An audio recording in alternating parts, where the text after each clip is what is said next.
good afternoon, good evening, depending on where you're watching this video. Today I want to talk about a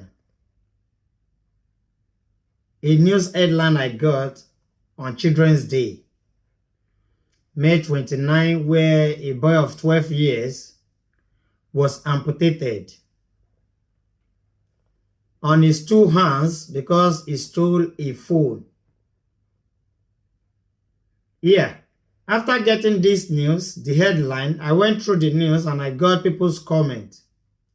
People blaming the law that supported that act.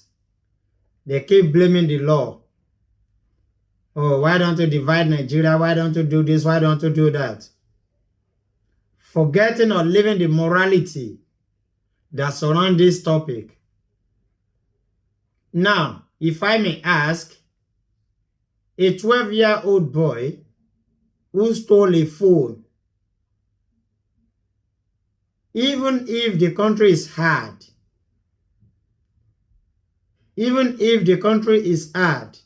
is a phone to the solution to that hunger? That is the first question. Secondly, we are not in support of the law that took that drastic action against the boy because, one, you have increased the population of beggars. You have what? Increased the population of what? Beggars. That boy now has become a liability to the government, to the people around him, and every other person. But now, leaving that, let us talk about the action of the boy himself. Where is his moral? That is why I said, you people forgot about the morality about this topic. Why would a boy of 12 years steal somebody's phone? In this current situation in the country, do you know how hard it is to buy a phone now? And forgetting about that, do you know the psychological effect this will cause the owner of the phone? So we shouldn't just use our emotions to condemn the action of the law. The boy himself needs to learn, because this kind of person who stole phone will become a bad leader, a greedy leader. A governor will have less mercy for the public. He will become a senator who siphon all the money meant for his constituency.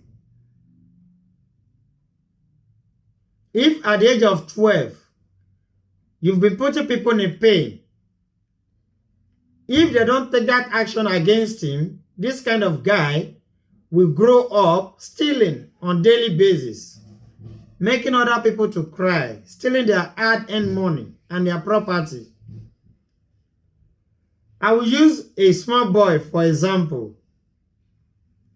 There was a young boy who went to hawk granite to a particular team. When they saw this young boy, this small boy, the team manager told him to sell the granite to all his team members. And this boy, all the granite he took on hawking that day was just 2,100 naira.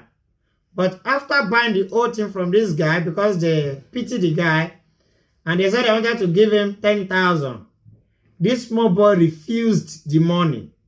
And he began to cry that he doesn't know how he will explain to his mother where he got 10,000 naira from.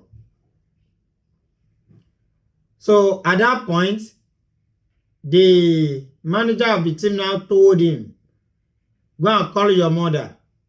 Upon getting home without his tray, the mother asked, what is the problem? The boy began to cry and told his mother that they want to see the mother. The woman herself began to cry that she didn't know what the son did.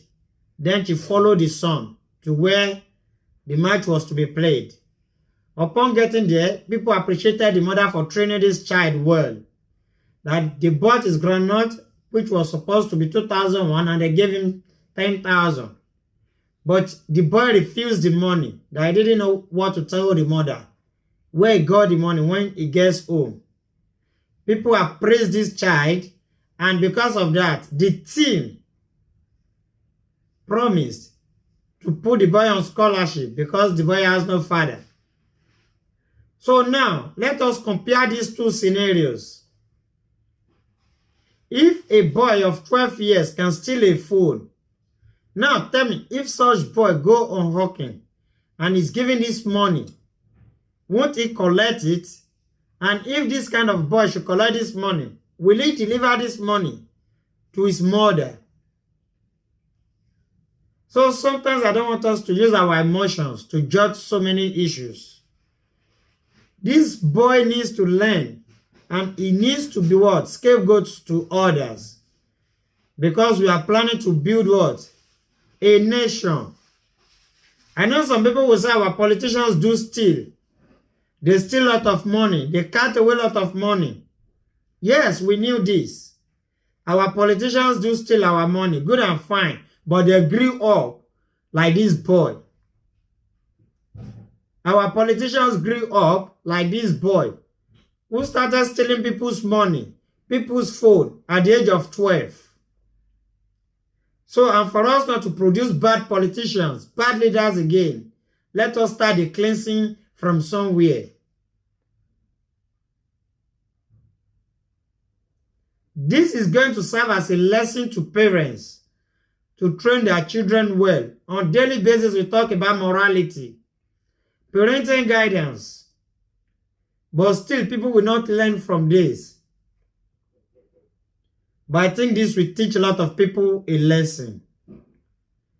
If this is the first time you're coming across our videos or our page, kindly follow our page, like our comments, and give us a like. Thank you so much.